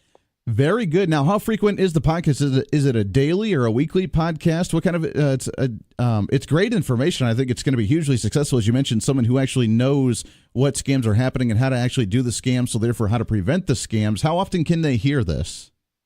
Well, they can log on daily to hear one of them, but there will be new podcasts that are placed on the website every week. The other good news is we're going to be bringing Frank Abagnale to Wichita later this year, and so I'll be talking about that later. Very good. Very good. Well, hopefully we'll be able to chat with him. That would be a lot of fun. And learning about ways that we can protect ourselves, the identity, the scams that happen. I know you guys follow the scams very closely, what's happening in Kansas, both online phone scams and just physical scams as well. It's a huge industry for the scammers. They really enjoy that, and it's time for us to start taking action and start being on the offense on this as opposed to just being on the defense. Absolutely. So as I said, shredding your documents is one way to help protect your identity, but also learning about other ways to protect yourself through our Fraud Watch Network will be very helpful to listeners. So again, if you'd like more information, you can log on to our website, www.aarp.org/KS. You can call us anytime during business hours at 866-448-3619. We'd love to talk to you. Absolutely. Great information there. The AARP. Check them out, aarp.org/KS for the state of Kansas. Marin, have a great Monday. We appreciate it very much. Happy Memorial Day to you guys. Thank you. Bye-bye. There you go, Marin Turner right there with the AARP. Check them out, aarp.org/KS for the state of Kansas. Interesting information when it comes to some of the fraud that's happening and ways that you can protect yourself on that front. Lots more to get to. Hour number 3 right around the corner. When we come back, Brad Plothow, he's going to be joining us from Womply. They are the research group being able to compare some of the states on different issues. And Kansas has some unique, interesting numbers when it comes to small businesses and their use of the Second Amendment and firearms to protect their stores. Do you do that as a business, maybe as a restaurant, as a retail store?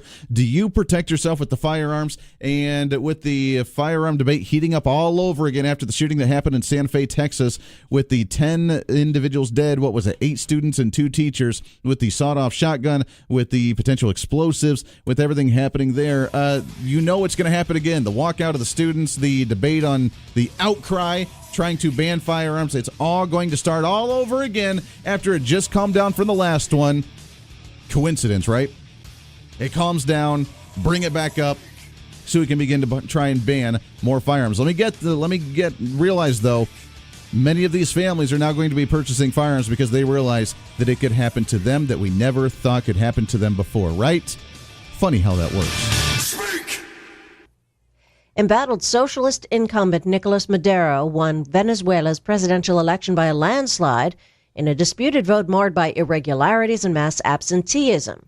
Nearest challenger says the election lacked legitimacy and has called for a new vote. Hawaii County is repeating its warnings about air quality as the rate of sulfur dioxide gas shooting from ground fissures has tripled.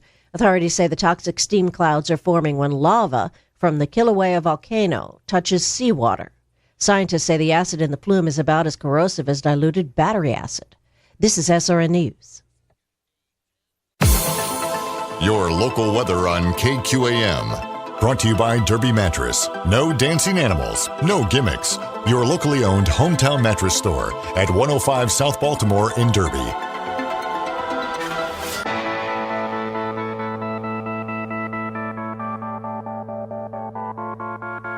It's time for Reason. Do you think that there would be a federal government in this administration right now if we have more states, whether it's Kansas or anywhere in the country, say, you know what, I believe that I'm going to go ahead and expand my Medicaid program and I'm going to look for federal aid in order to make that happen? What do you think they're going to say? As we're trying to limit some of these social programs with a Republican majority in both chambers and a Republican presidency, what do you think is going to happen? This is the Voice of Reason with Andy Hoosier. Then I'll get on my knees and pray. We don't get fooled again. Oh, yeah. Don't get fooled again. That's what I'm talking about. Welcome into the Voice of Reason, hour number 3 of the Voice of Reason, broadcasting live out of the heart of the nation here in Wichita, Kansas on the Big Talker, 1480 on the AM side, 102.5 on the FM side, KQAM, simulcasting on KGBT TV, channel 2610. What up? Welcome in. Happy Monday morning to you. Can you believe it? We are right around the corner to Memorial Weekend, the kickoff of summertime, celebrating what's right and good in the nation and enjoying another holiday weekend. Let's go ahead and start off a Monday morning, getting you pumped up for the day, setting the tone for not only for today, but for the entire week as we do Carpe Diem all over this place, baby. Having a little fun while we do it, advancing conservatism. Let's get it started. Let's get it started in here. Let's get it started. Let's get it started in here. Let's get it started. Let's get it started in here. Let's get it started. Let's get it started. Oh, yeah, 316-721-8255, 316-721-TALK. If you want to join into the program, the Facebook Live feed is up and rolling. You can like it, share it, leave a comment, ask a question. Does not matter. Let's blow that up. Break the social media algorithms, limiting those conservative messages on the online handles, whatever you want them to be. 316-721-8255. I want to shift gears for a little bit. As you know, we talked about the shooting in the last hour that happened down in Texas, the high school, 8 students dead, 2 teachers dead, and now the entire Second Amendment debate is going to be up and going all over again now that it's calmed down, and now it's going to happen again. We're going to see more students walking out. We're going to see more debate on whether we should actually be allowing, people to defend themselves with guns, or whether we need to take more guns away and hope that the bad guys' guns get involved with the taking away as well. Doesn't happen. It's hopeful dreaming, but it's unrealistic. Guns are not going anywhere. And as we talk about the guns, Kansas is a very pro-Second Amendment state, and we've turned the state around quite dramatically compared to where we were really a few years back. We've done a really good job. We passed constitutional carry. We have our stand our ground laws in the state, which, by the way, goes for both law enforcement and for private individuals and for businesses. We have carry on campus. We have a really pro-Second Amendment legislation. The question is, where are we compared to the rest of the nation?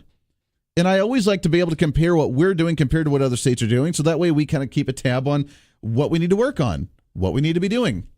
And a great organization that does that, Womply, that be able to, the studies, that researches, that polls the different issues and industries and different states on what's happening. They have kind of an interesting stat and some interesting numbers when it comes to the state of Kansas and where we're at with our businesses and our pro-Second Amendment. On the phone with us, he is the VP of Brand and Communications with Womply. We've had him on the show. It's been a little bit, but it's great to get him back on. Mr. Brad Plothow back on with us. Brad, how are you, my friend? Good morning. Doing great. Thank you. Hey, very good. I appreciate you coming on the show again. Guns, of course, being the hot item, the hot commodity to discuss as of lately after all the shootings, after everything's going on. But we see in our local news all the time, the shootings at different businesses, the robbers that try and loot different stores or the banks or whatever they try and go after. And sometimes we sit back and we wonder, could this have been prevented if a business had firearms in their stores? You guys did a little bit of research and found out that Kansas ranks at an interesting position nationwide when it comes to businesses and holding firearms in their stores. What did you guys find out?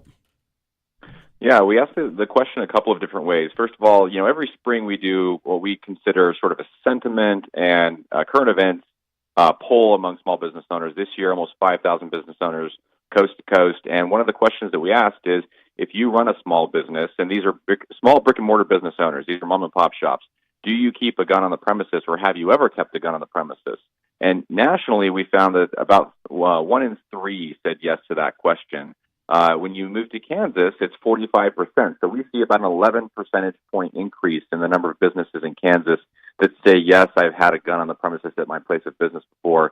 And if you stack all the states, 1 through 50 plus D.C., so 51 states, then Kansas comes in at number 14 in terms of the ratio of business owners who've kept a gun on the premises. Number 14 nationwide, which really isn't bad. I'm proud of that. Which states are above us? What states are really in the top 5 that have a lot of small businesses carrying their firearms? Yeah, interestingly, it's Arkansas. It's a lot of southern states. So Arkansas, Mississippi, Texas ranked right up there, Nevada, Alaska, and strangely, Connecticut. So there are some of these outlier states that we saw as well, but they tend to be either middle America states or southern states. Sure, that just like to carry the firearms in the store. We did see, and we talked about this on the show, it was about a month or so ago, but prime example of that was one of the cases where we actually did see someone try to rob a store. Coincidentally, it was a wig store. I don't know what you can get out of a wig store, but they tried to rob a wig store, and it was actually, they were stopped by the owner that had a firearm in the store to be able to stop that bad guy. So it shows, and we've talked to many businesses that say that they have the guns in the store, haven't necessarily been robbed, but maybe it's because people know about it. It's encouraging to hear that this has kind of been a focal point for some states and some small businesses across the nation wanting to try and protect their inventory, wanting to protect their stores. Yeah, when we looked at this, again, we sort of come at this from a nonpartisan point of view, just trying to get the data. We're a software company at the end of the day, but we do want to just look at, if you were to enter a small business and the potential of you encountering somebody who was trying to protect themselves with a gun, what's the likelihood? And certainly, we don't necessarily see a direct correlation between states that lean conservative. We do see more of a correlation actually between states that have a skepticism toward the government. For example, in Kansas, we looked at a number of dimensions. So are the state laws friendly to small businesses? 14% of business owners say yes. That compares to 24% nationally. Is Congress doing a good job of representing the interests of small businesses? You have only 5% of people in Kansas who say yes to that question, compared to 13% nationally. You could go on down the line with, do the business owners feel like federal laws are friendly to businesses? That's about half as likely for a small business owner in Kansas to say yes to that than it is nationally. So, and we saw that pretty consistently across the board. When you look at places where there are high proportion of business owners who keep a gun on the premises, there tends to just be, I think, more of a mentality of, it's up to me. Sure. No, absolutely.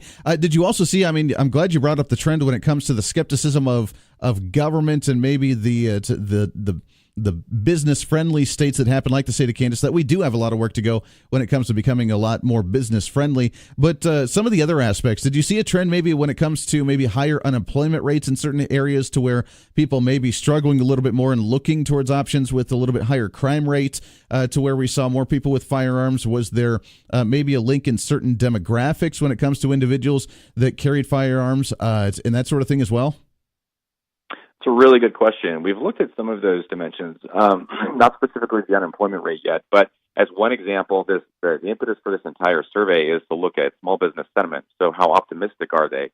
And there was no correlation there. So strangely, there were some states that were fairly pessimistic, although I will say that nationwide, across the board, most states were fairly optimistic this year, similar to last year. The economy is doing very well, so that's no surprise.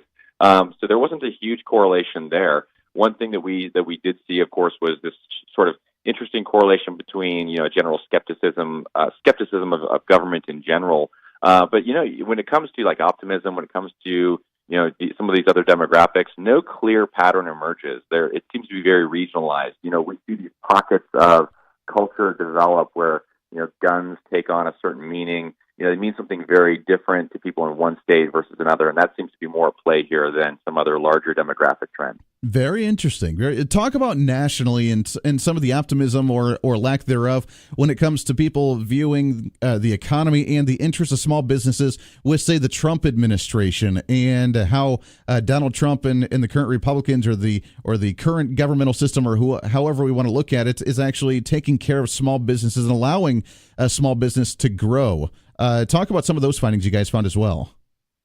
Yeah, so we've done this 2 years in a row, this sentiment survey, and so this year we found that about 78% of business owners say that they're optimistic about their prospects this year, which is slightly higher than last year, within the margin of error, of course, but slightly higher than last year.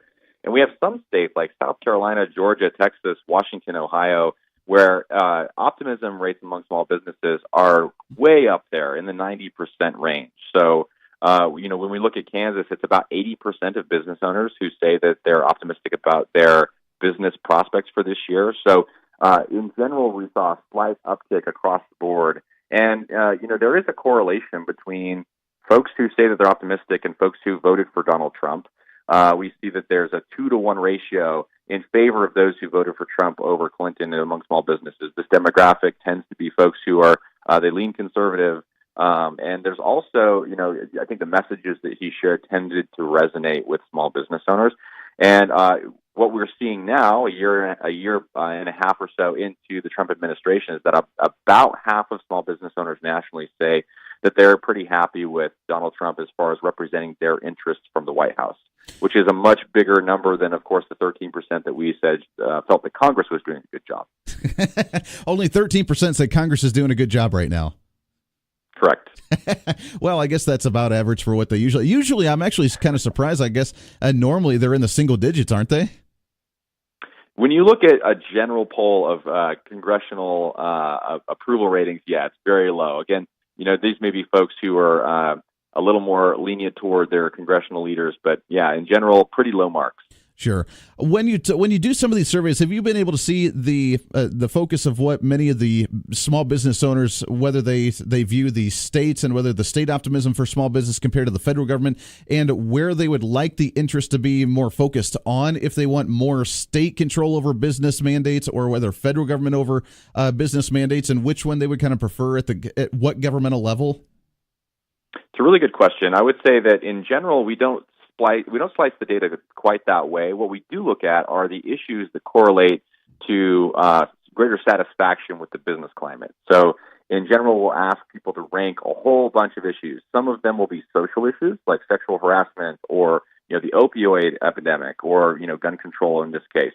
Some of them are very kind of pragmatic business issues like taxes, business regulations, those kinds of things. And so when we look at things from that dimension and what the state could control versus the federal government, we see that the most common things that business owners care about are, number one, it's taxes.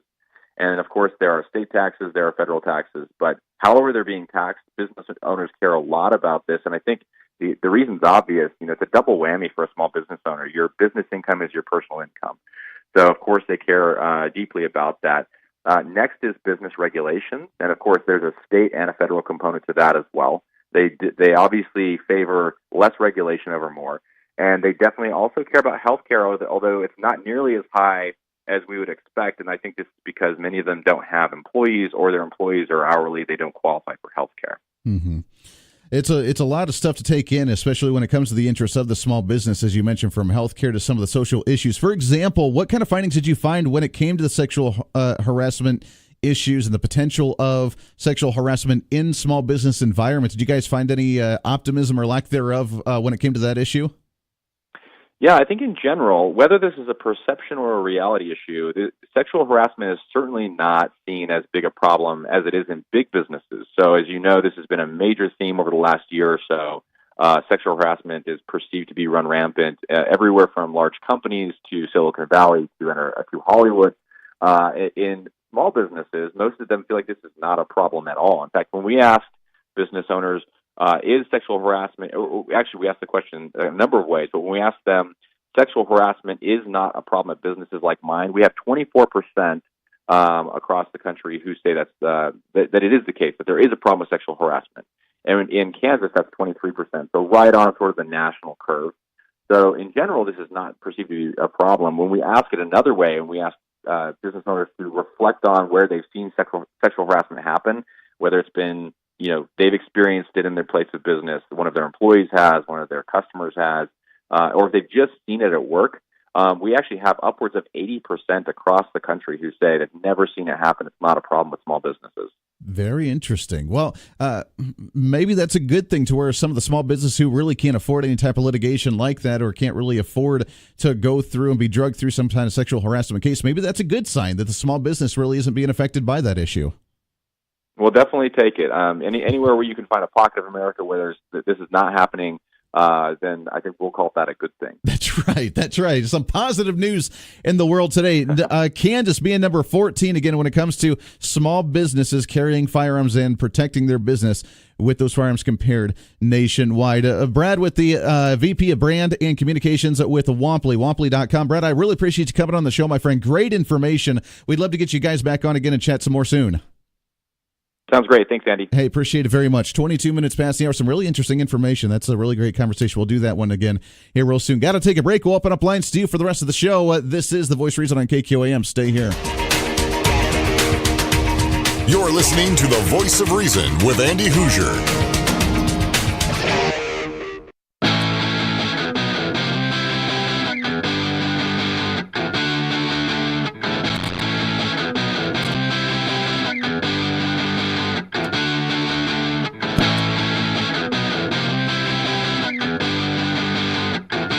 Hey, welcome back into The Voice of Reason. 27 minutes past the hour. I think we need to step up those numbers. What do you think?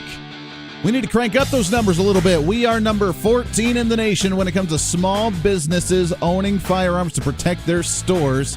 We need to be number 1. We have a lot of great things going on in the state as we were able to defend and shun off and fight off some of the legislation repealing some of the Second Amendment rights in the state. We need to keep that going. Now it's time to take it away from the defense and start turning it into offense. We can do it. We can do it. Small business owners, look, never know what's going to happen. It's time to defend yourself just a little bit. I mean, it's your prerogative, obviously. It's your decision to make. But hey, what better way to say, oh yeah, someone tried to rob us and we stopped them, as opposed to, yeah, someone robbed us and now we need to do the insurance claims to be able to stop that and fight it off and try and gain back what we just lost. 316-721-8255, 316-721-TALK. Really interesting stats. Again, thanks again to Womply and Brad for coming on the show from Womply, the tech company, doing some of these stats to understand what's happening in our nation. Again, 27% of small business owners say Trump is doing a good job representing the interests of small business compared to the national average of 49%, ranking the state of Kansas number 17 when it comes to federal optimism about small business. We have some work to do there, too. It's decent, but come on. We got some better opportunities there, too. 5% say Congress is doing a good job in the state compared to 13% nationally. That's no surprise for Congress. Well done, guys. 14% say the state's laws and regulations are friendly to small business compared to the 24% nationally. That one's been a long debate that's happened for a while here. The small business opportunities. Right now, the federal government nor the state government are really optimistic, or at least we're very optimistic about them, making it friendly for small business. If you're on the progressive end of the aisle, then you would think you'd understand why, is because they don't want you, as a progressive, they don't want you to be a small business. Because they don't like business, because business is for profit, so therefore you're doing things for profit, which is usually evil, because then you're not taking care of people that can't afford your product, so therefore you should give away your stuff, right? It's kind of interesting to watch how that all works. Bottom of the hour news coming up. We got some calls on the line. It's open line. See you for the last half hour. Don't go anywhere. We'll start off with you right as soon as we come back. Also, we'll talk about the shooting again. We'll talk about some of the business prospects again. We'll talk about how the economy's looking. A lot to get to today. This is The Voice of Reason on a Monday. Let's have a little fun today. What do you say? This is The Voice of Reason. Stay here. We can keep this going on. We'll make it work some way. And every step it makes us stronger every day. And if you're thinking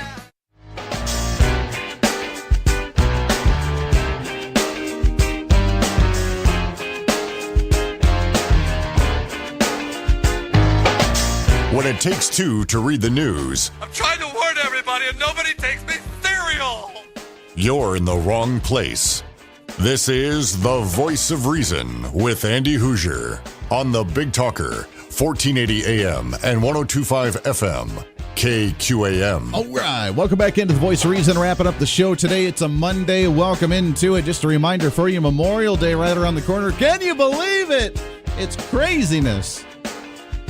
How time flies right on by. By the way, before the end of this segment, we will have our winner of the Indianapolis 500 tickets here on KQAM, brought to you by Autotech of Wichita and Sig's Gourmet Meats.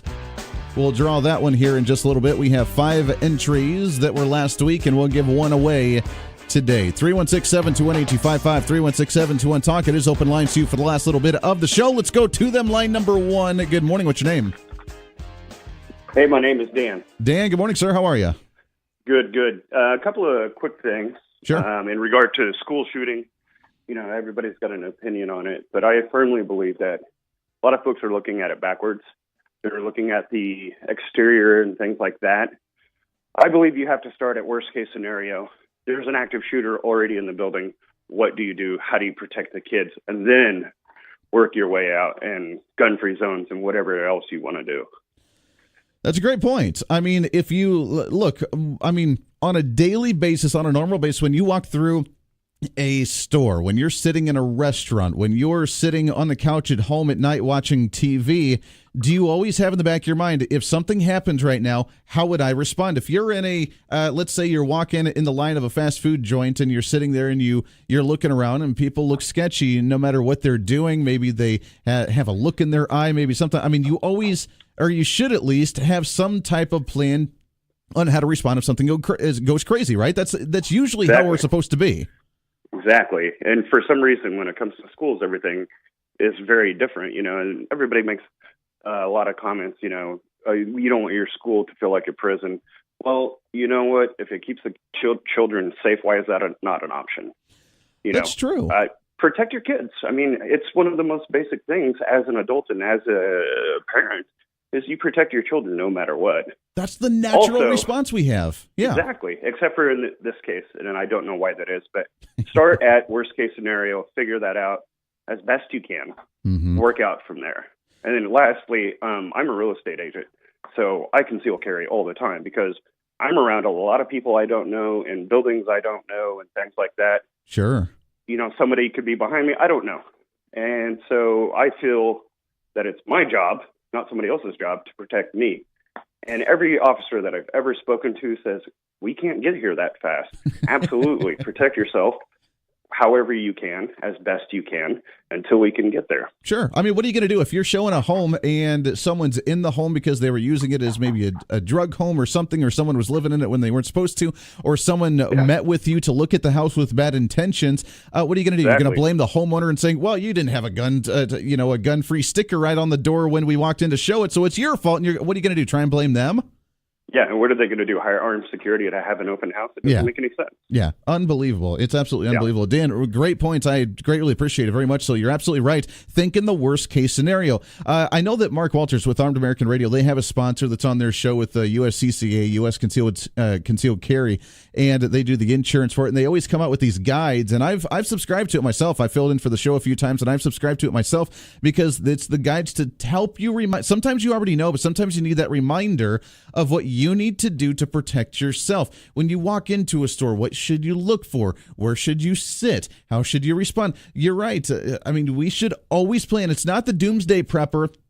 It's not the nutso crazy guy. It's not the wearing the tinfoil hat. It's not the one always looking over your shoulder thinking the worst case is always going to happen, but being prepared for if it does. And God forbid that it ever does, but always being prepared for that. There's nothing wrong with that. In the animal kingdom, the animal always has its guard up, does it not? In the animal kingdom, there are always prey, there are always predators.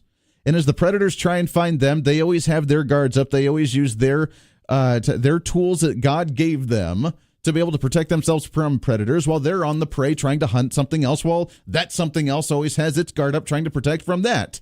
Because it's the ongoing animal kingdom. For whatever reason, because of technology, because of the way society's advanced, because of evolution and in the mankind, or whatever we want to believe in, that we've let our guard down to believe that that stuff doesn't happen any longer. And it just does. I've used this example before, but I love watching on Netflix, the different animal shows. And because I'm a penguin guy, I told you my favorite animal in the entire world is the penguin. Hardest working animal in the entire animal kingdom. I love them. They're not as sexy per se. Some of the other animals are not as beefy or manly as some of the. I love penguins. That is my animal. I told you I'm not a big pet person. I'm not a big dog person. We have a dog. I'm not the biggest pet or dog person. If I have to get a pet, I would totally get a penguin. Try living in that condition. I don't know, but I would totally get a penguin because they're hardworking and they're very family oriented. I just like it. And they live one of the harshest lives in the animal kingdom. But guess what? They have their ways to be able to fight off predators. They do that.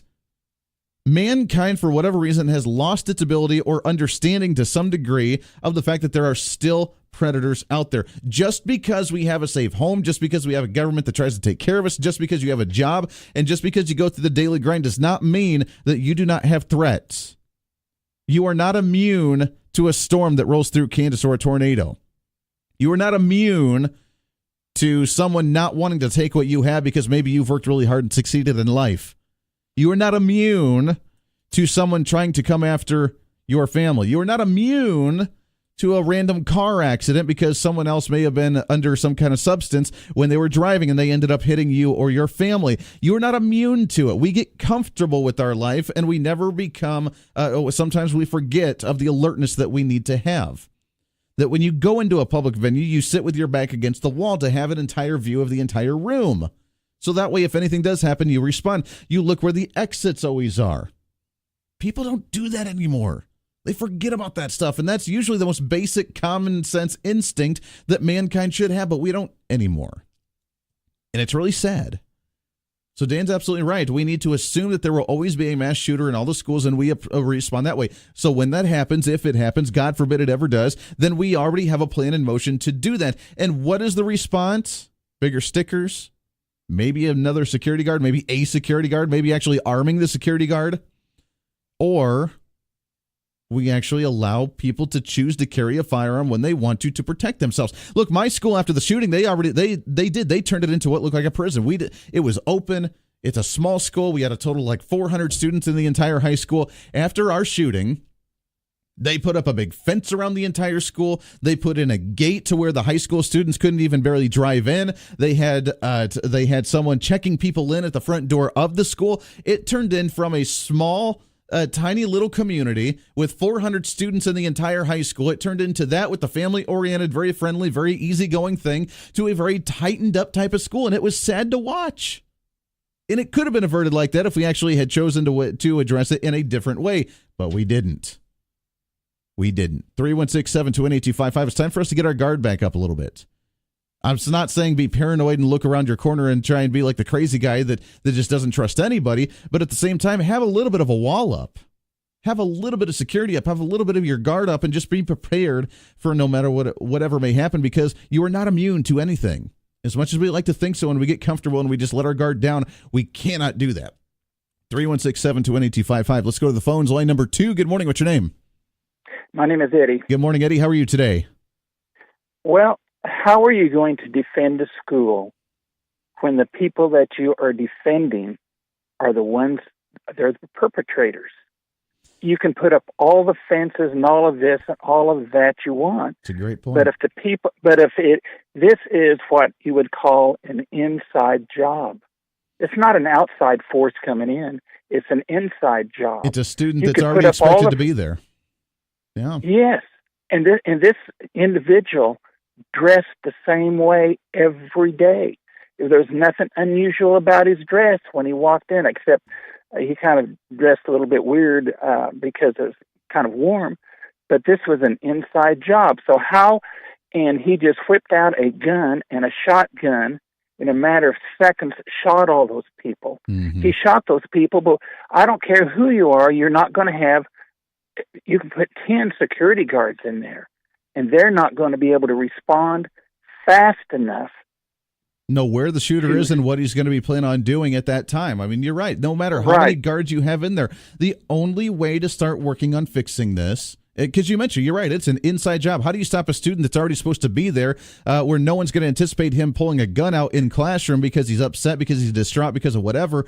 How do we stop something like that? We have to focus on the mental issues and make sure that people are mentally healthy, and that he's not going to go off on what they said, according to USA Today, with one of the parents saying that the reason that their daughter died was because she rejected his advancements for the last 4 months, wanting to date her, and she said no, and therefore he was supposedly distraught, he was upset about it, and he wanted to harm her because she rejected him. We need to start focusing on how these kids actually manage life instead of actually putting them on drugs, giving them therapy, and then questioning who they really are, because we want to go to this progressive mindset mentally. This is something that's a lot deeper than the guns, and the gun discussion itself is taking us away from the real discussion and actually solving any of this in any way, shape, or form.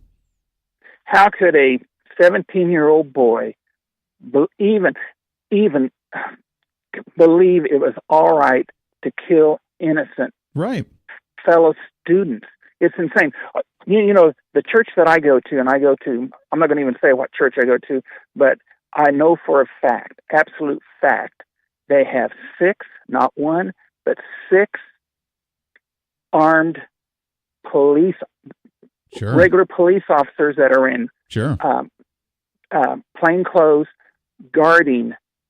And to be quite honest with you, for the 7 days a week, when I'm on guard, the most times is, believe it or not, is when I'm in church, because of the hatred towards the Christians. Mm-hmm. But it's sad, isn't it? But as far as yes, it is. But how, we can put. Look, he can was put all these kids. No, go ahead. I'm sorry, sir. No, go ahead. I mean, we can put all of these kids in jail for the rest of their lives. Who cares? They're gone. But the damage has already been done. You're right. We need to stop it beforehand. Look, this individual is mentally ill. The lawyer that the parents of the suspect ended up hiring to defend this individual said that he spent all Friday night and Saturday with him and said that he was weirdly non-emotional. There are aspects that he understands of what he did, and there are aspects that what he did he does not understand. Sometimes he was emotional. Sometimes he was weirdly non-emotional. He had a lot of mental issues that apparently no one caught, or he hid very, very well, and he ended up snapping and just doesn't even grasp what he did. And that's what we have to fight. That's what we have to be focused on right now, is that someone did something like this and they don't even understand it because they don't value life. They don't value reality. They don't value the day-to-day struggles. They don't value the growth of pain, and a lot of times the struggle and the pain that you go through actually grows you into a better person. They don't understand that, whether it was a parental issue, whether it was just a mental illness that was never caught. We don't know, but that's what we need to be focusing on, not saying, oh, look, another shooting, guess we better take away more guns.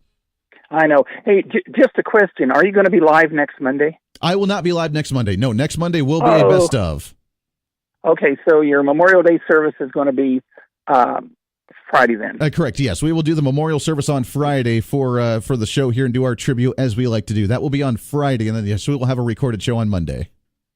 Well, I'll be way down yonder in Texas, and I just want people to remember that Memorial Day is not a sad day. It's a day to celebrate people's lives, a day to be proud, a day to stand tall. And although maybe, like my brother was killed in the war, I'm not going to be sad. I'm going to be proud because wow, what a beautiful although how screwed up it is, how beautiful country it is. I have the freedom to say what I want to say on radio. You have the freedom to say whatever your little heart desires. Mm-hmm. And that is so wonderful, isn't it? Amen to that. I love it. Eddie, I appreciate it very much, my friend. 316-721-8255. Great points. You're absolutely right. I mean, we need to plan on this a little bit different way. Yes, we will be doing our memorial celebration on Friday. And as he mentioned, it's not a day it's a day to remember. It's a day to do a commemoration, but it's a day to remember why so many individuals have lost their life for this country and what this country represents, and what we can do as the voter, as constituent, as the average individual just working and going home on a daily basis, that we can do to celebrate and properly remember these individuals that gave their life for our country. That's going to be a really cool day. We're going to do that celebration on Friday. We will have a recorded best of show on Monday. Let's snag another phone call here, shall we? Good morning. What's your name? Hi, this is Helen again. Yeah, what's going on, Helen? Well, I know that you don't like for us to call in more than once, but to adding to Eddie's comments, in St. Luke chapter 11, verse 21, the Lord Jesus Christ, the wisest of all, the most reasonable of all, talk about, give us some reason, says when a strong man armed, he realizes that even a strong man needs to be armed. Sure. Keepeth his palace, or his home, his place, his goods are in peace. So even the Lord realizes and recognizes that we need to be armed to protect ourselves, and his disciples. Wait a second. I thought Jesus was a socialist and that we shouldn't have private property and have goods, and that everybody should just be able to take everything, because then we're greedy and we hate Jesus and hate God if we actually try and have our own personal possessions, right? Well, that's what the alt-left progressives will tell you. Exactly. Helen, I love it. No, you're absolutely right. I mean, the ultimate wisdom and the ultimate common sense and reason right there is you need to protect yourself. You cannot live a life of happiness, cannot live a life with a family, cannot live a life with God even, unless you actually have the right to defend yourself when someone tries to take that away, because there is evil in the world and people will try and take what you have, whether it's material goods, whether it's happiness, whether it's freedom, or whether it's the right for you to believe what you want to believe. You have the right to defend yourself. It is that time, ladies and gentlemen. Now, last week, we registered one person each day all through the week, Monday through Friday, 5 registrants, which means if you got on this list, you have a 1 in 5 chance of actually winning your tickets. Coming up this weekend to the Indianapolis 500 at Indianapolis Motor Speedway in Indianapolis, Indiana. I don't know how many more times I can say Indianapolis. It's going to be a great trip. You're going to have a lot of fun, and your tickets to the greatest spectacle in racing with the Indy 500. It's coming up this Sunday, May 27th. You possibly get a chance at 2 tickets. If you're on this list, 1 in 5, you get a pretty good odds there. Brought to you by Autotech, 4411 West Central Avenue, 316-942-0707. With Autotech, you can visit them online, autotechwichita.com. Also, Sig's Gourmet Meats, 300 South Baltimore Street in Derby. You can find them on Facebook at Sig's Gourmet Butcher Shop right there. And our official drawing, the official winner that came out is Listener Jeff. Listener Jeff, congratulations to you, my friend. You are the winner of those tickets to the Indianapolis 500. We'll give you a buzz, and we'll get you those tickets to go enjoy the Indy 500 coming up this weekend. So thanks to everybody listening, and thanks to everybody that called in and got registered, and thanks to our sponsors of Autotech and Sig's Gourmet Meats for allowing us to be able to do that. And Listener Jeff, you're going to have a heck of a lot of fun. Got to take a break. We got some more calls on the line. We'll squeeze you in. Also, wrapping up the show today on a Monday, this is The Voice of Reason. This is The Voice of Reason with Andy Hoosier.